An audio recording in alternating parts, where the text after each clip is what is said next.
may binili akong atay dito. May binili akong atay, halos 1 kilo, 200. Ang bango. Ayan, may binili akong atay dito. May binili akong atay, halos 1 kilo, 200. Aadubuhin natin. Ayan. Samahan nyo ako maglinis. Lilinisan natin. Dito sa kanyang puso, may mga namatay na dugo. Ayan, oh, tatanggalin natin. Tatanggalin natin yan, mga yan. Mga namatay na dugo. Para hindi po natin makain. Yan po.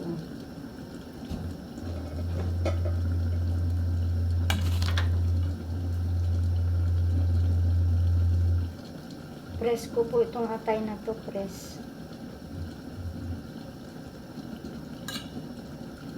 Naabutan ko pong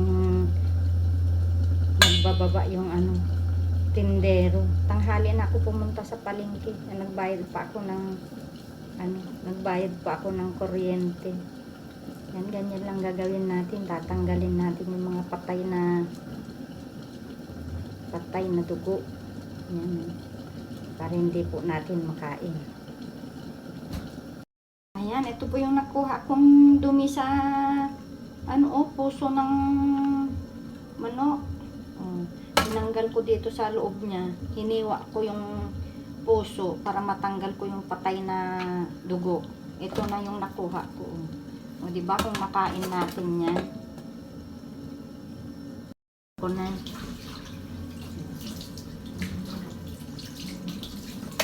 Natanggal ko na yung mga natirang dugo. Oh, ang tumalon. Yan.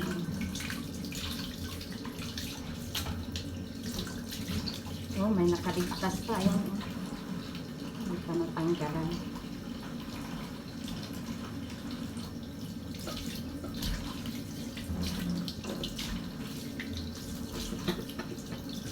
Naluray na. Naluray na yung atay. At least nalinisan.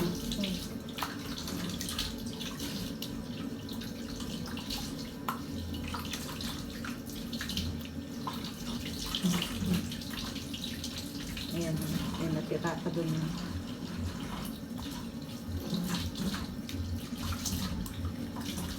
Kasi kakainin natin, kaya tatanggalin natin yung mga patay na dugo.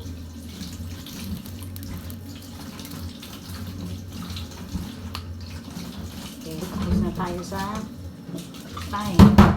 Ito naman tayo sa puso.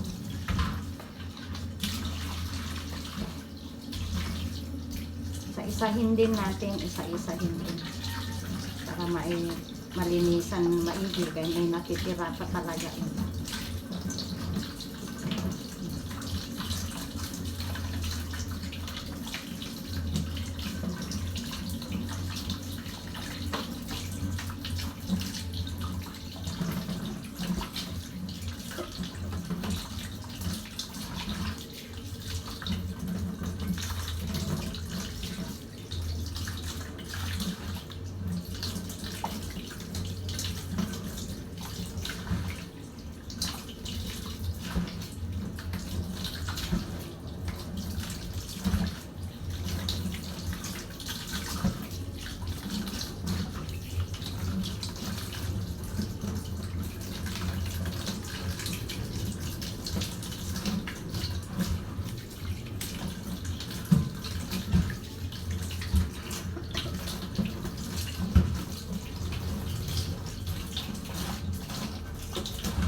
Okay, nalinisan na natin.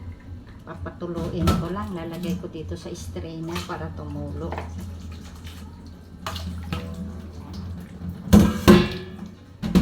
Tuluin muna natin at mag-prepare tayo ng recado. Tapos na akong mag-prepare ng mga recado, bawang, luya, sibuyas, tapos bell pepper ang aking ilalagay. Ayan, kinurig-kurig ko ng kaldero at ang atay ay nalinisan ko na rin. O, tara, magluto na tayo. Ayan, for today ulam, ayan, Mag-aadobo tayo ng atay ng manok. Tapos ko nang malinisan, kaya lulutuin na natin.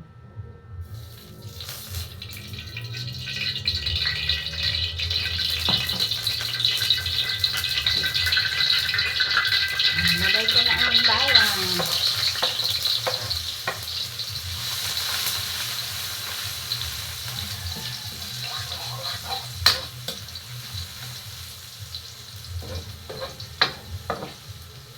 Lagay ko na rin ang sibuyas.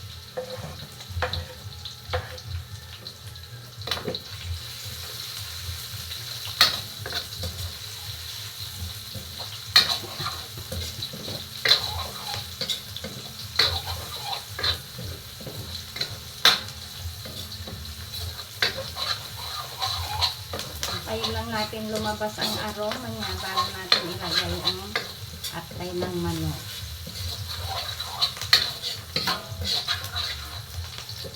Lagay ko yung bell pepper. Bell pepper na lang nilagay ko kaya naubusan ako ng siling green. Saka siling pula nilagay ko sa paksiw na bangus.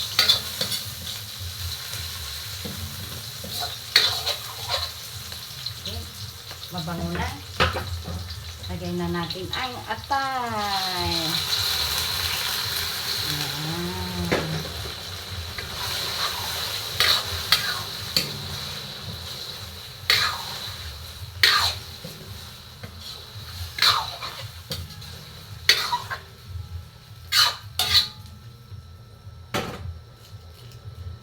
Lagyan natin ng paminta.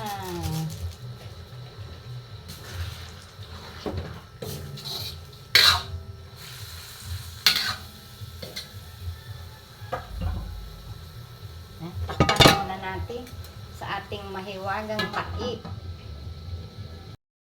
Silipin natin.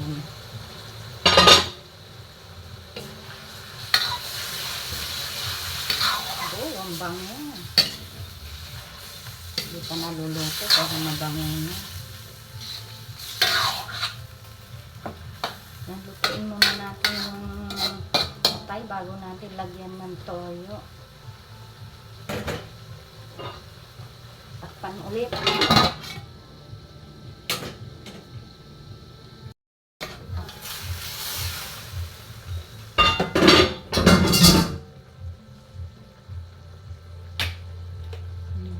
Lagyan natin ng toyo, dato puti. Ay, dato puti, toyo, bekinimin. Oy.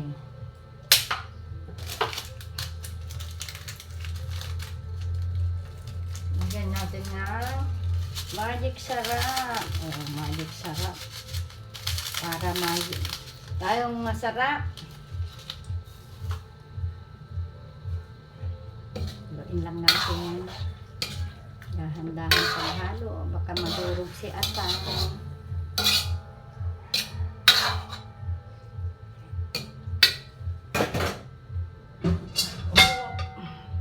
Takpan ulit natin.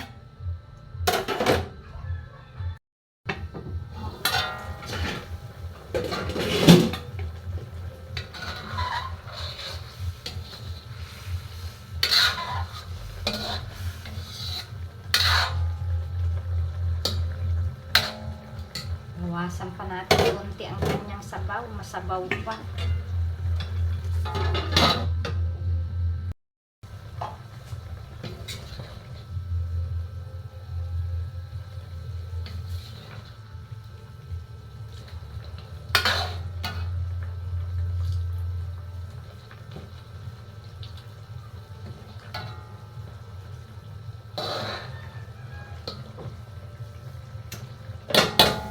Ito na.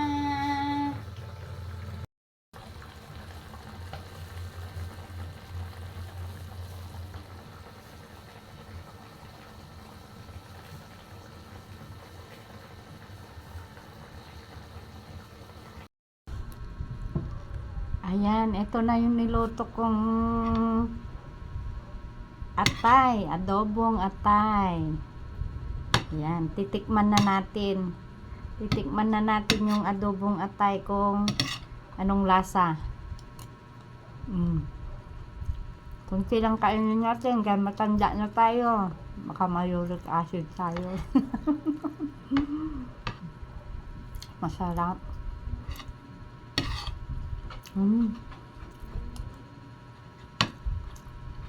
Kahit yung sabaw lang, masarap na.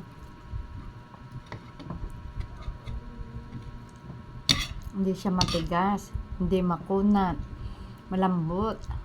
Sarap. Try natin yung may sabaw lang. May sabaw lang ho.